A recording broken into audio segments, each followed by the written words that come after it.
جادو کیوں حرام کیا گیا ہے؟ جادوگر کا دل ہی کفر ہے۔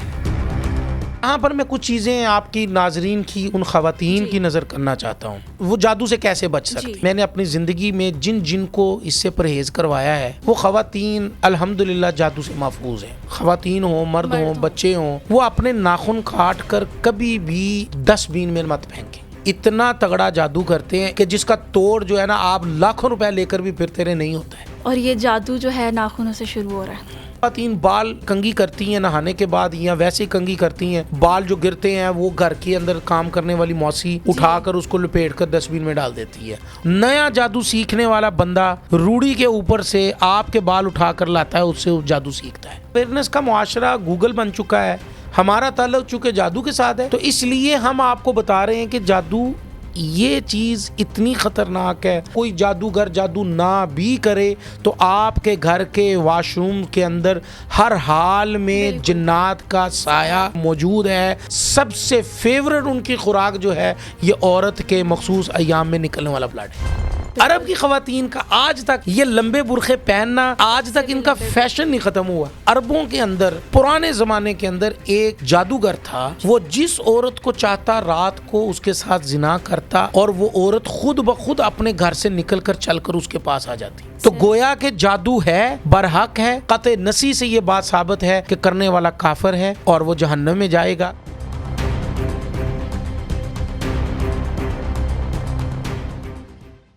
یہاں پر میں کچھ چیزیں آپ کی ناظرین کی ان خواتین کی نظر کرنا چاہتا ہوں۔ دو چار چیزیں ہیں میں اپنی زندگی کا میں نے اپنی زندگی میں جن کو اس سے پرہیز کروایا ہے وہ خواتین الحمدللہ جادو سے محفوظ ہیں۔ اور مطلب کہ عورتوں کو ان چیزوں سے بچنا چاہیے۔ وہ جادو سے کیسے بچ سکتی ہیں؟ یہ صحیح بات ہے۔ سب سے پہلی بات، خواتین اپنے ناخن کاٹ کر، خیر یہ تو سب کے لیے ہے، خواتین ہوں، مرد ہوں، بچے ہوں، بچیاں ہوں، وہ اپنے ناخن کاٹ کر کبھی بھی ڈسٹ بین میں مت پھینکیں۔ اچھا، مٹی کے نیچے دبا دیں، یا دبا دیں مٹی کے نیچے یا پانی کے اندر فلش کر دیں، بہا دیں۔ یہ بھی بہتر طریقہ۔ یہ دو طریقے اپنائیں اور آپ کو کبھی بھی یہ دیکھیں، سب سے پہلے جو جادو ہوتا ہے نا، ناخن اب آپ ہفتے میں کتنی دفعہ کاٹ سکتی ہیں؟ ایک دفعہ لازمی کاٹتی ہیں۔ اس کا مطلب مہینے میں 4 دفعہ آپ کے ناخن بڑھ جاتے ہیں۔ ہاں جی، مطلب آپ کی زندگی کے ساتھ ناخنوں کی زندگی ہے۔ بے شک۔ اس کا مطلب یہ ہوا کہ آپ ہر مہینے میں 4 دفعہ اپنے ناخنوں کو کاٹ کر اس کا کرتی، یہی ہوا۔ اب آپ کے 2 ناخن، یہ والا ناخن اور اس ہاتھ کے انگوٹھے کا یہ ناخن، دائیں ہاتھ کی یہ چھوٹی فنگر کا ناخن اور الٹے ہاتھ کے یہ بڑے موٹے انگوٹھے کا ناخن، یہ 2 مل جائیں نا تو اس کے اوپر جادوگر آج کل جو جدید جادو چل رہا ہے اتنا تگڑا جادو کرتے ہیں، اتنا تگڑا جادو کرتے ہیں کہ جس کا توڑ جو ہے نا آپ لاکھوں روپے لے کر بھی پھرتے رہے نہیں ہوتا ہے۔ اللہ اکبر۔ اور یہ جادو جو ہے ناخنوں سے شروع ہو رہا ہے، جسم کے حصے کے ساتھ۔ اس کے بعد خواتین جس چیز کا سب سے زیادہ خیال کریں وہ اپنے بال ہیں۔ آج کل شہر ہو چکے، شہری خواتین ہو چکی، پوری دنیا شہر بن چکی ہے، دیہات قصبے بھی شہر بن چکے ہیں، ایسی بات ہے۔ جدت آ چکی ہے، خواتین بال اپنے کنگھی کرتی ہیں نہانے کے بعد یا ویسے کنگھی کرتی ہیں، بال جو گرتے ہیں وہ گھر کے اندر کام کرنے والی موسی اٹھا کر اس کو لپیٹ کر ڈسٹ بین میں ڈال دیتی ہے، اور ڈسٹ بین لینے والا ڈسٹ بین ہمارے گھر سے آتا ہے، لے کے گیا، اس نے جا کے پھینک دیے، پتہ نہیں کہاں سے کہاں چلے گئے۔ اور جتنے بھی جادوگر ہیں، نیا جادو سیکھنے والا بندہ روڑی کے اوپر سے آپ کے بال اٹھا کر لاتا ہے، اس سے وہ جادو سیکھتا ہے۔ اور اگر اس کا جادو کامیاب ہو گیا، چل گیا، آپ بیمار پڑی رہیں گی، آپ کو پتہ بھی نہیں ہوگا کہ آپ پر جادو کرنے والا کون ہے۔ صرف ایک جادو سیکھنے کے لیے وہ کسی کی بھی زندگی تباہ کر دیتے ہیں، اس کو کیا پتہ ہے کون ہے؟ لیکن ایک انسانیت تو ہوتی ہے نا۔ دیکھیں جی، جادوگر جادو کیوں حرام کیا گیا ہے؟ جادوگر کا دل ہی کفر ہے، بے شک، سیاہ ہے، نور نہیں ہے۔ میں نے 2 چیزیں کہی ہیں، نوری اور ناری۔ بالکل، نوری کا تعلق ناری کے ساتھ ایسا ہی ہے جیسے رات کا دن کے ساتھ۔ دن آتا ہے تو روشنی پھیل جاتی ہے، جس کو اللہ نے کہا ہے وَجَعَلْنَا النَّهَارَ مَعَاشًا۔ رات آتی ہے تو اللہ نے کہا ہے وَجَعَلْنَا اللَّيْلَ لِبَاسًا، رات آتی ہے تو رات کو آپ کے لیے اوڑھنا، جیسے انسان اپنا کمبل اوڑھ کر لیٹ جاتا ہے، رات کو فرمایا کہ یہ اندھیرا ہے، اس میں لوٹ جاؤ، گھروں کو لوٹ جاؤ اور سو جاؤ۔ تیسرے نمبر پر جو خواتین کے ساتھ خاص طور پہ یہ خواتین کی بات ہے، دو باتیں تو مردوں کے ساتھ بھی ہیں، بالوں والی اور ناخن والی، تیسری بات خواتین کے ساتھ ہے۔ خواتین اس بات کو خاص طور پر توجہ دیں، خواتین کے جو مخصوص ایام ہوتے ہیں اللہ کی طرف سے، اللہ نے یہ ایک فطری عمل ہے خواتین کا۔ پہلے زمانے میں کپڑے ہوتے تھے، استعمال ہوتے تھے، اور وہ کپڑے دھوئے جاتے تھے، اور کپڑے دھو کر ان کو جو ہے دوبارہ خشک کر لیا جاتا تھا۔ مائیں ہوتی تھی، بہنیں ہوتی تھی، گھر کے اندر بڑی آپا ہوتی تھی، پھپھو ہوتی تھی، تائی ہوتی تھی، دادی اماں ہوتی تھی، نانی اماں ہوتی تھی، تو وہ اویئرنیس دیتی تھی۔ آج چونکہ اویئرنیس کا معاشرہ گوگل بن چکا ہے، یوٹیوب بن چکا ہے، ہمارا تعلق چونکہ جادو کے ساتھ ہے، تو اس لیے ہم آپ کو بتا رہے ہیں کہ جادو یہ چیز اتنی خطرناک ہے، اتنی خطرناک ہے، کوئی جادوگر جادو نہ بھی کرے تو آپ کے گھر کے واش روم کے اندر ہر حال میں جنات کا سایہ گھر ہے، موجود ہے، وہاں رہتے ہیں، ان کو خوراک ملتی ہے۔ سب سے فیورٹ ان کی خوراک جو ہے یہ عورت کے مخصوص ایام میں نکلنے والا بلڈ ہے۔ اتنی خطرناک ہے کہ عورت یہ سمجھ لے کہ میں نے خود کشی کر لی ہے، اگر اس نے اس کو جو ہے نا وہ ضائع نہیں کیا۔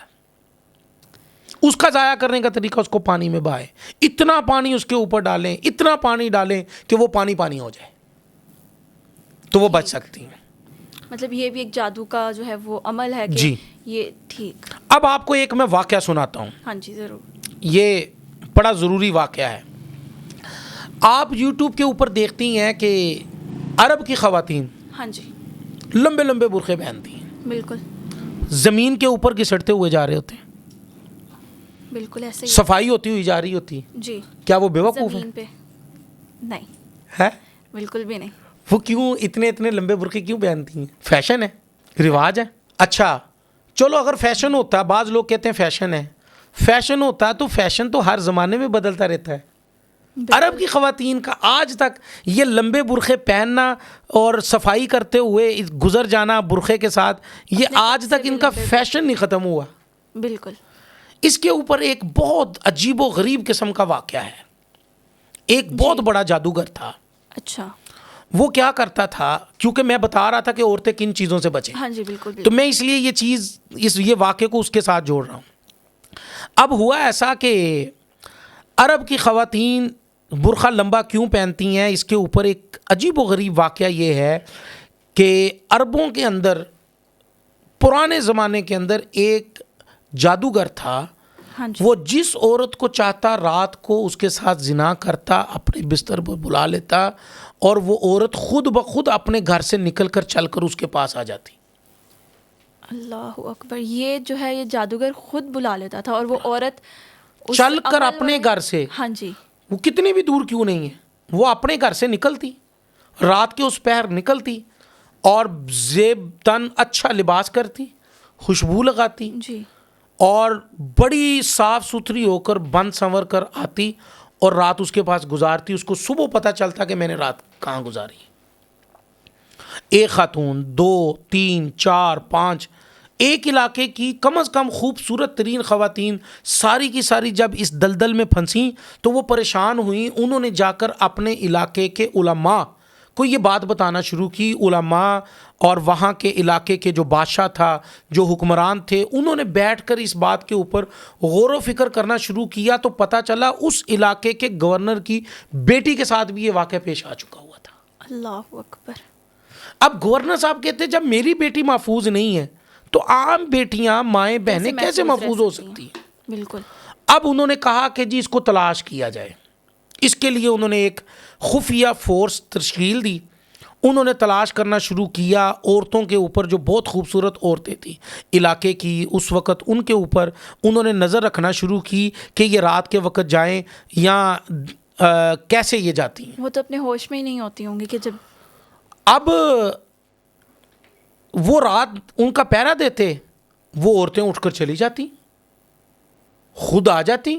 اب اس کے اوپر تو اس کو سزا نہیں دی جا سکتی تھی، نہیں دی جا سکتی تھی نا, بالکل نہیں دی جائے کیونکہ وہ اپنی مرضی سے جا اپنی مرضی سے جا رہی ہیں. اب انہوں نے کہا کہ جو خاتون, اچھا ہوتا ہے ایسا تھا جو خاتون ایک دفعہ آ گئی وہ دوسری دفعہ نہیں بلاتا تھا اس کو, وہ ایسا خبیث انسان تھا وہ. اب انہوں نے ایک ایسی خاتون کا تعین کیا جو خوبصورت تھی, اس علاقے میں نہیں آئی تھی, اس کی روز مرہ صبح سے لے کر شام تک, شام سے لے کر صبح تک اس کی تمام نقل و حرکت کے اوپر انہوں نے غور و فکر شروع کیا. تو اس نے اپنے چیلے چھوڑے ہوئے تھے, جو عورتیں چلتی تو ان کے پاؤں کی مٹی اٹھا لیتے تاکہ کوئی دیکھ نہ سکے, کوئی پیچھا نہ کر سکے. نہیں, وہ پاؤں وہ آپ چل کے جا رہے ہیں, نیچے سے مٹی اٹھا لی اور وہ مٹی اٹھا کے چلے گئے, وہ مٹی جا کر اس کو دے دیتے, وہ تھوڑے سے پیسے دیتا, وہ تھوڑے سے پیسے دے دیتا اور وہ بچے یا کوئی بھی وہ چلے جاتے اور وہ ان کے پاؤں لگی ہوئی مٹی کے ساتھ جادو کرتا بیٹھ کر. 21 دن 11 دن وہ اس کے اوپر پڑھائی کرتا. جو بہت سخت طبیعت کی خاتون ہوتی اس کے اوپر 21 دن کرتا, جو نرم طبیعت کی ہوتی 7 دن کرتا, جو اس سے سخت قسم کی خاتون ہوتی اس کے اوپر 21 دن کرتا وہ عمل. خاتون اس کے پاس چلی جاتی, اور یہ صرف ایک پاؤں کے نشان وہ اس مٹی کی وجہ سے, مٹی کی وجہ سے. اب انہوں نے یہ فیصلہ کیا کہ اس کے اوپر تو نہ اس کو مارا جا سکتا ہے نہ پکڑا جا سکتا ہے, کون سا ایسا طریقہ اپنایا جائے کہ اس سے جان چھوٹ جائے. تو انہوں نے اپنے علاقے کے اندر یہ قانون بنا دیا کہ ہر عورت اپنا قمیض یا اپنا برقع اتنا لمبا پہنے گی کہ جو پیچھے سے اس کے پاؤں کے مٹی کے نشان مٹاتے ہوئے جائے. اور یہ اس وقت سے جو ہے ابھی تک رواج قائم ہے. عرب کی قدیم خواتین, عرب کے پرانے بزرگ, آج بھی اگر آپ ملیں, میں جب بھی جاتا ہوں نا عربوں سے ملتا ہوں پرانے بزرگوں سے, تو وہ یہ واقعے کی تصدیق کرتے ہیں. میں نے خود تصدیق کی ہوئی ہے کہ یہ واقعہ سچ ہے. ہماری خواتین آج بھی لمبا برقع پہنتی ہیں کہ وہ کہیں سے بھی گزرے کوئی ان کی جگہ کی پاؤں کی مٹی اکٹھی کر کے لے نہ جائے. تو گویا کہ جادو ہے, برحق ہے, توہمات ہی صرف نہیں, علم برحق ہے. کرنے والا قطع نصی سے یہ بات ثابت ہے کہ کرنے والا کافر ہے اور وہ جہنم میں جائے گا, کرانے والا کافر ہے, جہنم میں جائے گا. اس کے لیے صرف اور صرف یا تو وہ اللہ سے توبہ کر لے تو پھر اس کے لیے معافی ہے کہ وہ دوبارہ کبھی نہ کرے, ایسی توبہ کرے. ہاں جی, تو وغیرہ اس کے لیے معافی نہیں ہے. بالکل صحیح. تو انشاءاللہ العزیز آپ اگر زندگی رہی, ملاقات باقی رہی, تو ایسے ہزاروں واقعات ہیں جو ہمارے ساتھ پیش آئے ہیں, جو میں خود ان کو فیس کیا ہے. ہم کیسے جادو علاج کرتے ہیں, کیسے جن نکالتے ہیں, جن پکڑنے کا طریقہ کیا ہے. اگر آپ کے چینل نے ہمیں دوبارہ طلب کیا تو ہم ضرور بلائیں گے, ضرور بتائیں گے انشاءاللہ کہ جنات کیسے پکڑے جاتے ہیں, اور جب ہم پکڑتے تو ہم ان کے ساتھ کیا کرتے ہیں, ہم ان کو کہاں پہ رکھتے ہیں, یہ ساری چیزیں بتاؤں گا انشاءاللہ. اچھا سر, اسی کے ساتھ ساتھ میرے ذہن میں ایک سوال آیا جی کہ یہ جو عامل ہے اور یہ پیر ہیں, ان میں فرق کیا ہے؟ ہاں, کیونکہ وہ عامل جو ہیں وہ چلیں علم کرتے ہیں, پڑھتے ہیں, ان کے پاس علم ہے, پڑھائی کرتے ہیں, تو اس وجہ سے جو وہ اپنے معاملات جو ہیں وہ ٹھیک کر لیتے ہیں یا لوگوں کے مسئلے مسائل جو ہیں وہ درست کر دیتے ہیں. دیکھیں, ایک تو ہے جی جو پیر ہوتا ہے نا جی, وہ آپ کی رہنمائی کے لیے ہوتا ہے جی, کہ آپ نے جھوٹ نہیں بولنا, آپ نے نماز نہیں چھوڑنی, آپ نے روزہ نہیں چھوڑنا. اور اگر کبھی کبھار جو ہے یہ ہمیں پیر ہی اس طرح کا مل جائے جو خود نماز نہ پڑھتا اور آگے تلقین کرتا ہو, وہ اس کی طرف میں بعد میں جاؤں گا. پہلے آپ پیر اور عامل میں فرق سمجھ لیں. پیر وہ ہوتے ہیں کہ جو آپ کو نماز کی تلقین کرتے ہیں, آپ کو اپنی بیعت میں لیتے ہیں, آپ کو نماز کی تلقین کرتے ہیں, آپ کو لڑائیوں سے روکتے ہیں, برے کاموں سے روکتے ہیں, بری حرکتوں سے روکتے ہیں, برے فعلوں سے روکتے ہیں. تو وہ اچھے کاموں کی آپ کو تلقین کرتے ہیں, اس کو پیر کہا جاتا ہے. بالکل. عامل وہ ہوتا ہے جو عملیات کرتا ہے, عمل کرتا ہے. عملیات کا جو ماہر ہوتا ہے اس کو عامل کہا جاتا ہے. ٹھیک. جس کے پاس بہت سارے عمل ہو تو اس کا وہ ماہر ہو, اس کو عامل کہا جاتا ہے.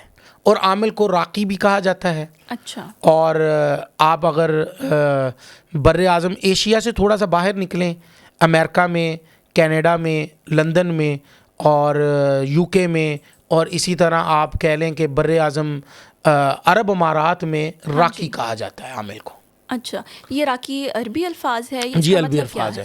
اس کا مطلب یہ ہے کہ آپ صلی اللہ علیہ وسلم نے خود بھی قرآن مجید کی آیات کو راکی اس کو کہا جاتا ہے جو دم کرتا ہو، قرآن مجید کی آیات سے دم کرتا ہو اور دم کر کے لوگوں کو پھونک مارتا ہو۔ آپ صلی اللہ علیہ وسلم سے یہ ثابت ہے، صحابہ اکرام سے یہ ثابت ہے کہ جو ہے نا رقیہ شریعہ جو ہے نا یہ آپ صلی اللہ علیہ وسلم کے بہت سارے صحابہ سے یہ ثابت ہے، تو لہذا اس کو جو ہے نا قرآن مجید سے جو دم کرنے والا اس کو راکی بھی کہا جاتا ہے۔ اب آپ نے سوال کے اندر جو سوال کیا تھا کہ پیر، چونکہ ہمارا موضوع نہیں ہے لیکن میں پھر بھی جواب دے دیتا ہوں، جو خود پیر ہدایت پر نہ ہو وہ آپ کا ہادی کیسے بن سکتا ہے؟ بالکل، وہ آپ کو ہدایت کا صراط مستقیم کا راستہ کیسے بتلا سکتا ہے؟ دیکھیں، ایک ڈاکٹر ہے، وہ اگر ایک گولی آپ کو لکھ کے دیتا ہے، وہی بیماری ڈاکٹر کو لگ گئی تو ڈاکٹر اگر وہ گولی خود نہیں کھا سکتا تو آپ کو کیوں لکھ کے دیتا ہے؟ بالکل صحیح بات ہے۔ مثال کے طور پر آپ لے لیں مثال کہ ایک ڈاکٹر ہے، اس کو داڑھ کی درد ہے اور داڑھ کو اس کے جو ہے نا وہ جس کو آپ کہتے ہیں کھوڑ لگ گئی ہے، تو وہ اپنی داڑھ کو صفائی نہیں کرتا، نکالتا نہیں ہے، لیکن آپ کی داڑھ کو نکالنے کے لیے کہتا ہو آپ کی میں داڑھ نکال دیتا ہوں، تو آپ کہیں گی؟ بالکل بھی نہیں۔ ٹھیک ہے، تو اسی لیے دیکھیں اگر پیر خود نمازی نہیں ہے تو وہ نماز، دیکھیں پیر کے حضرت پیران پیر شیخ عبد القادر جیلانی رحمۃ اللہ علیہ اپنی کتاب کے اندر لکھتے ہیں کہ اگر آپ ایک شخص کو ہوا کے اندر اڑتا ہوا دیکھو اور آپ دیکھو کہ وہ ہوا کے اندر اڑ رہا ہے اور اس کا ایک عمل بھی نبی کی سنت کے خلاف ہے، وہ جادوگر تو ہو سکتا ہے، وہ دھوکے باز تو ہو سکتا ہے، وہ فراڈ تو ہو سکتا ہے، لیکن وہ اللہ کا ولی نہیں ہو سکتا، پیر نہیں ہو سکتا۔ تو آپ دیکھیں وہاں پر تو ایک سنت کے مطابق بھی اس کا عمل نہ ہو، ایک عمل بھی نہ ہو، تو یہاں پر آپ کہہ رہی ہیں کہ نماز تو فرض ہے۔ وہ پیر ہو، فقیر ہو، بچہ ہو، عورت ہو، مرد ہو، عاقل ہو، بالغ، اس ہر ایک پر نماز فرض ہے، ہر حال میں فرض ہے۔ نماز نہ پڑھنے والے کو روحانی عامل کہنا بھی میں کہتا ہوں عامل کی توہین ہے۔ بالکل صحیح بات۔ جی بہت شکریہ سر آپ کا کہ آپ تشریف لے کے آئے۔ جی ناظرین، تو آپ نے جیسے کہ سنا کہ جادو برحق ہے اور عورتیں اس جادو سے کس طرح بچ سکتی ہیں، تو اگر آپ چاہتے ہیں کہ آپ یہ جانیں کہ جنات کو کس طرح قابو کیا جا سکتا ہے اور اس کے واقعات، مزید واقعات اگر آپ سننا چاہتے ہیں تو ہمیں کامنٹ ضرور کیجیے گا اور اپنی رائے کا اظہار کیجیے گا اور ہمارے پوڈ کاسٹ کو لائک ضرور کیجیے گا اور سبسکرائب بھی کر دیجیے گا ہمارے چینل کو۔ اس کے ساتھ ساتھ ملتے ہیں نیکسٹ پوڈ کاسٹ میں۔ اللہ حافظ۔